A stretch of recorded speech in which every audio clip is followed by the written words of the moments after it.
Para el trabajo con shaders es muy importante tener en cuenta ciertas características que ya hemos abordado, pero vamos a detallarlo con mayor prontitud. Adicional a esto, no solamente vamos a ver las diferentes variables, qué significa en términos generales este proceso, sino que también vamos a ver lo que tiene que ver con el efecto de los subdermales y la relación interna que tiene con las pestañas dentro del render settings y lo que tiene que ver con los AOVs. Para esto, pues vamos a abordar diferentes tipos de problemas que se nos presentan frente a lo que es la generación de este caso, del tipo de material. Que tenemos una pequeña escena muy básica. Ilumina, tenemos tres materiales diferentes: un cromado, un transparente tipo vidrio y un subdermal, que puede ser tipo piel o puede ser algo más tipo una cera o una parafina. Para eso, pues por el momento voy a detener el render view y vamos aquí a generar a cada uno de estos materiales, aquí nuevamente un nuevo material, un shader de un ahí standard surface, que lo vamos a llamar en este caso por ejemplo cromado. Va a subir todo el tono al 100%. Vamos a mover también el render setting por el momento. A este le vamos a dar aquí nuevo material, le voy a dar acá un shader transparente, también lo voy a poner un momento al 100%, y a este le voy a asignar un nuevo material que se llame SSS, también blanquecino, y a este pues voy a aprovechar para colocarle el material SSS. Tenemos todos estos elementos. Vamos a empezar con el material cromado. Primero que nada, recordemos que tenemos el facetado y si vemos el render, pues nos damos cuenta de que está completamente circular. Es el facetado. Recuerden que desde la geometría lo eliminamos, o pues digamos que lo manejamos trabajando con, en este caso, de subdivisión. Aquí lo voy a bajar a 2 porque como ya no estamos trabajando con el displacement, entonces vamos a quitar, en este caso ya no tenemos el concepto del displacement, vamos a bajarlo a 2 para que simplemente me haga una subdivisión de 2. Lo mismo tienen todos estos otros, estas otras geometrías. Entonces entramos primero por la parte de esto. Vamos ahorita nuevamente entonces a buscar el material. En este caso tenemos cromado y vamos a empezar con esto. ¿Cómo empezamos con el material cromado? Vamos a empezar con el concepto del metalness, que es básicamente este que tenemos acá. Esto nos va a permitir tener este tipo de configuración. Ahora vamos a empezar a verlo desde acá para que tengamos claro el material y vamos a empezar con esto. Entonces aquí vemos qué está pasando con esto. Al subir el metalness, si yo lo pongo en 0, podemos ver esto. Vamos a trabajar con el crop para poder solamente renderizar cierta parte y sea mucho más eficiente el proceso. Entonces hacemos crop en esta región. Aquí la tenemos puntualmente. Entonces tenemos en este caso el elemento. Tenemos obviamente un aspecto especular que viene por defecto dentro de este material, pero vamos a empezar a ver qué sucede si yo le quitara todo el color base, el peso de la base. Esto es lo que vamos a tener. Vamos a tener como un color que pierde todo este elemento blanquecino, y si le subimos el metalness, lo que vamos a ver es como si fuese una especie de bola, tipo bola de billar en un momento determinado. Entonces el color base lo que nos va a dar es cómo entra a ser parte de todo este proceso en la generación de los brillos. Ahí es donde entra la parte del specular. Si yo le bajo el specular a este elemento a 0, su brillo va a depender solamente del metalness, pero no va a generar ningún tipo, digamos, que de elementos adicionales en términos de representación de los brillos laterales que van a representarse a partir de las paredes que existen y el color de las paredes. Entramos con el roughness, que dependiendo de quitándole el roughness, vamos a tener un material muchísimo más limpio o un material mucho más martillado, como si fuese aluminio pulido, cosas de ese estilo. Entonces ahí vamos a encontrar la posibilidad de que el roughness nos va a dar un elemento más difuso dentro del material, en este caso del metálico, y cómo va a incidir dentro de todo lo que es la escena dependiendo del tipo de material que yo quiera trabajar. Aquí es donde vamos a trabajar cierto tipo de elemento importante. O sea, si yo tengo aquí algo de roughness, en este caso, vamos a tener la posibilidad también de manejar otro tipo de variables, y en este caso es el elemento del anisotrópico. ¿Qué es el concepto del anisotrópico? Es básicamente un tipo de filtro que solamente se activa cuando está el roughness, pero que puede ser muy pesado de interpretar para el programa. ¿Qué hace eso? Lo que hace es trabajar algo como esto. Esto es lo que hace el concepto de lo anisotrópico: genera este tipo de elementos, este tipo de brillos. que es más recomendable hacerlo desde una textura, colocarlo como textura, que como efecto, porque esto implica un cálculo muy alto frente a lo que es el procesamiento, y la rotación lo que hace es cambiar el ángulo con el que se va dando ese tipo de efecto. Entonces digamos que lo ideal sería a partir de una textura como tal, en ese sentido.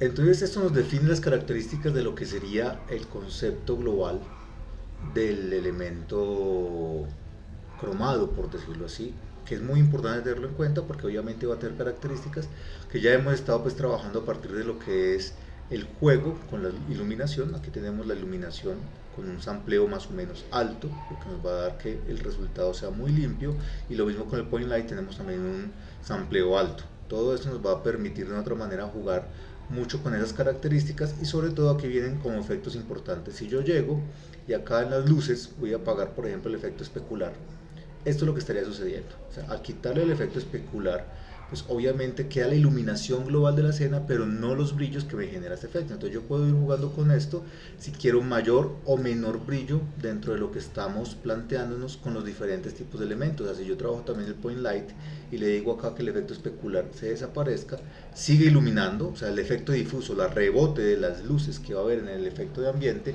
sigue existiendo, pero no se ve el punto de luz específico que se genera de la emisión. Es muy importante tenerlo en cuenta porque eso va a ser parte del proceso como tal de desarrollo. Lo mismo pasa si yo apago los difusos, pues obviamente los rebotes de luz de las paredes no van a existir frente a lo que se estaría dando en términos globales como parte de la visualización. Entonces eso es importante tenerlo en cuenta porque todo esto afecta de una u otra manera el tipo de reflejos que se van a dar o no. Entonces es una combinación entre las luces, los materiales y lo que vamos a ver en la relación al final con lo que es, ya hemos trabajado con el render settings. Todo esto va en confluencia para poder tener un resultado lo más efectivo posible.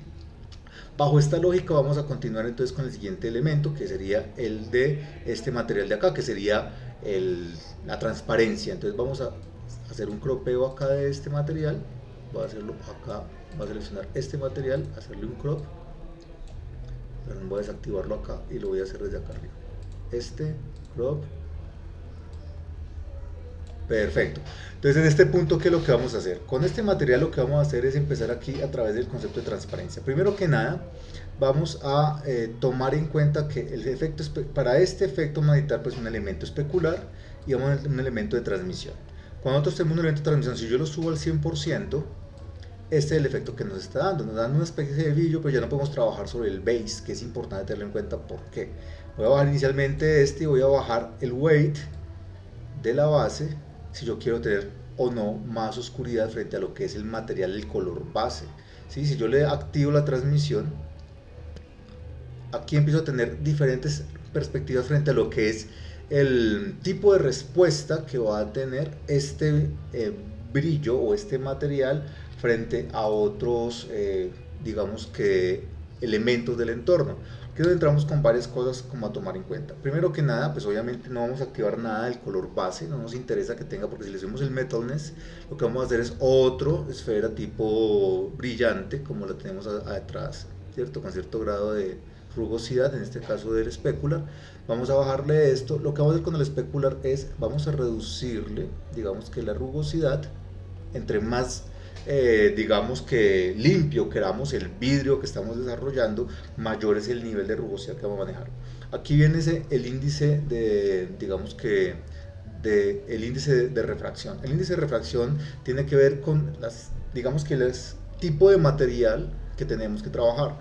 Esto se puede hacer a punta de experimentación, pero uno puede buscar en internet los índices de refracción de diferentes materiales. Aquí en este caso, por ejemplo, hice la búsqueda, simplemente busqué índice de refracción list, IOR list, y me sale esta página que yo puedo hacerle diferentes, hay muchas páginas con este tipo de cosas, y aquí vamos a encontrar los índices de refracción de diferentes tipos de materiales. ¿Esto para qué es? Precisamente para mirar diferentes cosas que nos puedan dar índice de refracción, no solamente lo que es en términos lumínicos de cosas tipo brillantes o materiales como por ejemplo acá el cristal o el bronce o el cobre. También aquí por ejemplo el alcohol, tenemos otro tipo de cosas, tenemos por ejemplo aquí diferentes tipos de rocas, de materiales, de características como el agua simplemente, y esto es importante tenerlo en cuenta porque esto nos determina que se tenga cierto grado de naturaleza frente a lo que se está buscando, que tenga ese tipo de caracterización que sea muy propio y que nos dé la posibilidad de hacer un retorno adecuado. Entonces si nosotros buscamos por C, por la G de glass, vamos a meternos acá, le decimos a esto glass, nos va a ir por la G, y si buscamos acá tenemos glass es 1.5, entonces vamos a dejar el concepto aquí de IOR 1.5, nos da lo que es el tipo de evolución de lo que es un vidrio común y corriente, y volvemos a encontrar el efecto especular acá. Aquí encontramos la parte de transmisión. El color que vamos a tratar de tener del material lo ubicamos por acá, no por la base, no por el especular, sino por acá, por transmisión. Entonces vamos a colocar aquí un color como este, por ejemplo, para que nos dé el tono del material propiamente. Y ese es el tipo de realmente de proceso que vamos a trabajar con respecto al material en general. Es muy importante tenerlo en cuenta porque pues obviamente yo una cosa tener un vidrio con una luz que le da ese tono, u otra cosa es que el brillo del color surge porque el material tiene ese tono. Entonces ya tenemos como las características básicas que nos da este tipo de material y que por lo tanto va a ser muy importante tener en cuenta a la hora de generar este tipo, digamos que de respuesta visual. Ahí se vuelve valiosísimo también experimentar. Un shader no se trata de una fórmula, se trata de tener en cuenta unos valores, unas características, pero yo puedo empezar a experimentar con ciertas características de esto. Entonces el scatter tiene que ver con los puntos de luz, cómo se vuelve la aberración cromática que va a tener esto con respecto a diferentes elementos del contexto, si va a tener mayor rugosidad, si quiero un vidrio palizado, etcétera, etcétera, etcétera. Todo eso es muy importante tenerlo en cuenta dentro de estas características para poder, digamos que tener más tener en cuenta más la visualización de lo que yo quiero lograr, la percepción de lo que quiero lograr, en vez de una fórmula que posiblemente no se acomode tan bien a las necesidades que yo tengo de proceso, que es muy importante tenerla en cuenta. Y eso, pues obviamente, nos lleva a un punto también como de entendimiento de qué es lo que se está buscando lograr, cuál es el tipo, digamos que de definición. Aquí vamos a tomar en cuenta que en los render settings tenemos unas características relativamente bajas en cuanto a lo que es o muy estándar frente a lo que es el sampling del AA, lo tengo en 3, pero si nosotros vamos a lo que es el Ray Dipped, vamos a encontrar que aquí tenemos, por ejemplo, un nivel de transmisión muy alto, es decir, que tiene muchos rebotes de luz que vienen desde afuera, cruzan dentro del objeto, pasan y van a quedar internamente ubicados. Entonces eso hace que se demore más en esta parte que por ejemplo en el cromado, que es parte de lo que tenemos que tomar en cuenta cuando estamos viendo el proceso de render. Por eso acá en este punto se nos está demorando más este renderizado que el que se nos demoraba acá, porque aquí tenemos más puntos de lo que son los rebotes internos de luz que tenemos dentro del proceso. Todo eso es parte de lo que nosotros podemos jugar o manipular, así como vimos ahorita, si queríamos tener mayor o menor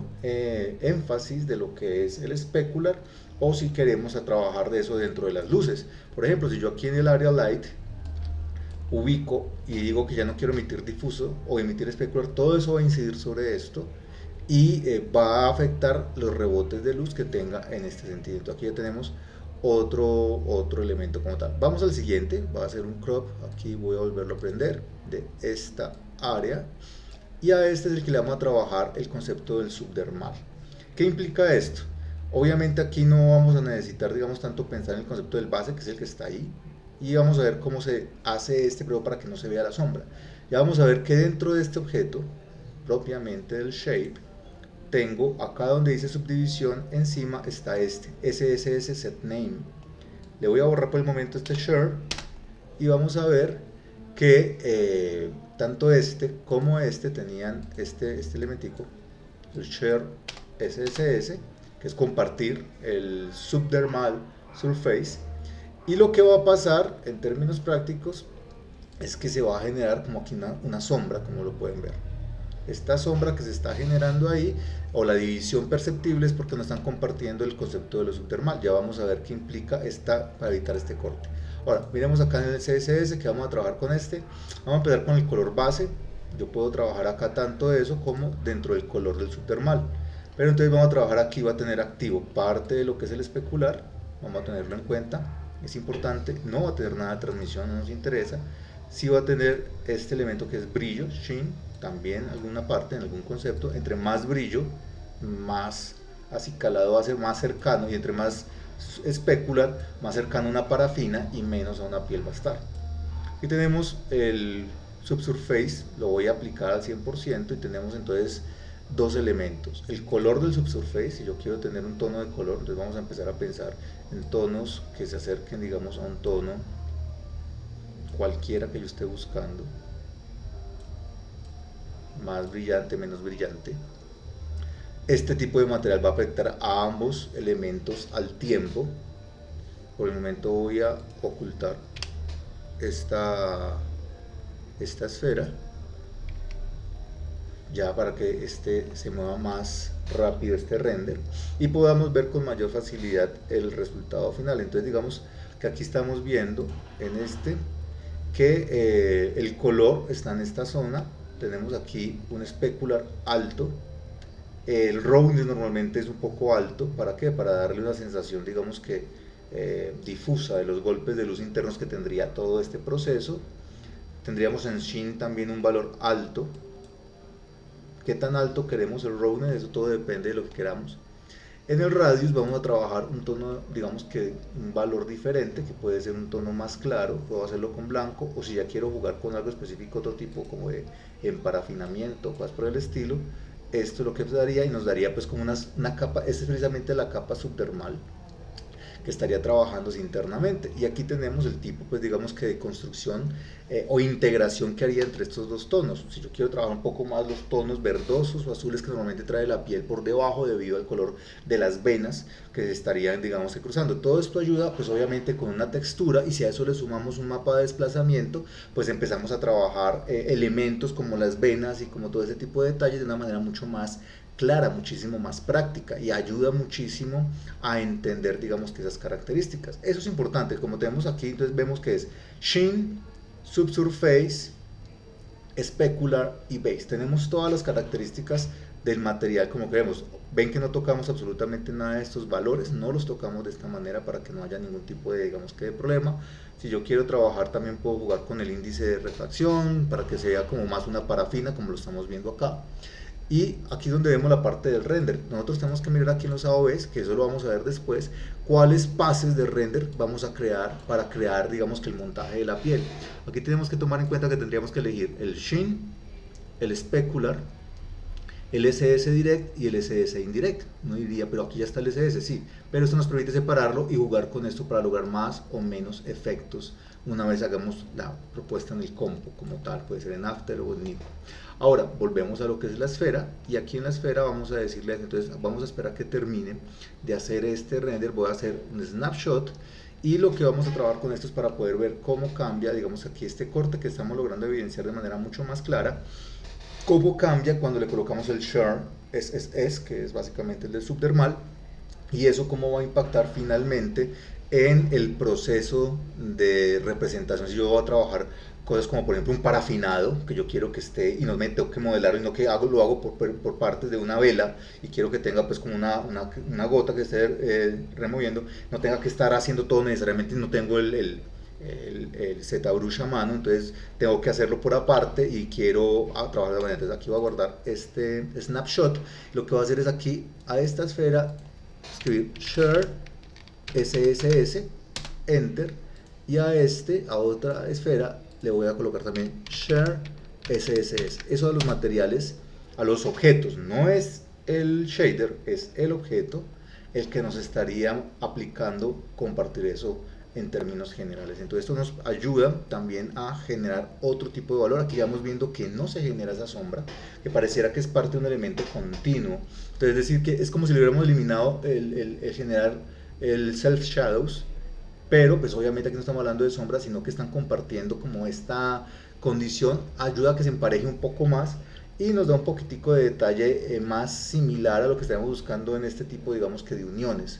Es importante tenerlo en cuenta. Eso ayuda un poco como a darle cierto grado de refinamiento a toda la propuesta como tal final, y también nos ayuda a tener un tipo diferente de resultado, que pues es obviamente parte de lo que estaríamos buscando a lo largo de construir los diferentes tipos de shaders progresivamente. Entonces todo eso es parte de lo que estaríamos digamos que generando progresivamente dentro de los elementos, y pues si obviamente buscamos acá dentro de lo que es el Arnold Renderer, pero también vamos a buscar pues como las diferentes características, tenemos que pensar en todo ese tipo de elementos que estaríamos generando. Aquí también estamos hablando de las subdivisiones en términos, recuerda lo que ya vimos en términos de lo que es el renderizado como tal. Así que es una dinámica importante a tener en cuenta, verificar todos estos procesos, reducir la mayor cantidad posible, digamos que de elementos que nos estén generando algún tipo de, digamos que de problema de dinámica, y sobre todo llegar a tener un resultado visual que sea mucho más equiparable o manejable con los elementos de arte que estamos interesados en lograr. Es muy importante que cuando hagamos el concepto técnico, si queremos un tipo específico de resultado, que lleguemos a una caracterización muy puntual y que eso nos dé como resultado mejor calidad en la producción, mejor desarrollo dentro de las propuestas, pero también calcular los tiempos y presupuestar tiempos de una manera muchísimo más realista, porque el problema que tenemos siempre es que pues el render se demora. Entonces aquí tenemos que ver un pequeño cambio que es importante, digamos, que irlo manejando, y aquí ya vamos viendo el resultado final que tendríamos de las tres caracterizaciones. Entonces aquí tenemos este tipo de dinámicas. Obviamente si yo me pongo aquí, digamos que reducir, especular, quito el crop, vamos a la visualización, esto ayuda a que se empareje, a que no haya tanta segmentación, a que se vea muchísimo menos la segmentación. Y si yo le bajo también al Shin también, porque entonces digamos que logramos un resultado un poco más parejo, dependiendo solamente del subdermal. Ahí es donde encontramos como las características importantes a tener en cuenta y que nos van a llevar a esa finalización del proyecto. Entonces ahí tenemos como las tres características importantes, lo que serían los elementos básicos. Recuerden que igual de todas maneras podemos acudir a los presets. Aquí hay muchos elementos que pueden funcionar en ese sentido. Por ejemplo, la miel trabaja con ese tipo de elementos. Tenemos diferentes como la arcilla, que también trabaja de esa manera, algo de la cerámica. Es importante, aquí tenemos específicamente el de piel, que lo podemos hacer para, por ejemplo, analizar aquí más o menos qué implica este proceso de reemplazarlo. Y aquí lo vamos a meter también. Aquí vemos cómo cambia los tonos, podemos mirar cómo cambia lo que sería en este caso el subsurface. Tenemos 1.330 de índice de refracción, tenemos el color del subsurface y el radius de esta manera, tenemos 0.830 de sheen. Entonces tenemos varias cosas que importan muchísimo dentro del proceso y que es parte de lo que uno va jugando con este tipo de, digamos, que de dinámicas, y lo que le va dando pues un resultado diferente cuando trabajamos específicamente con los presets. Pero es importante cuando uno quiere lograr cierto tipo de resultados muy puntuales.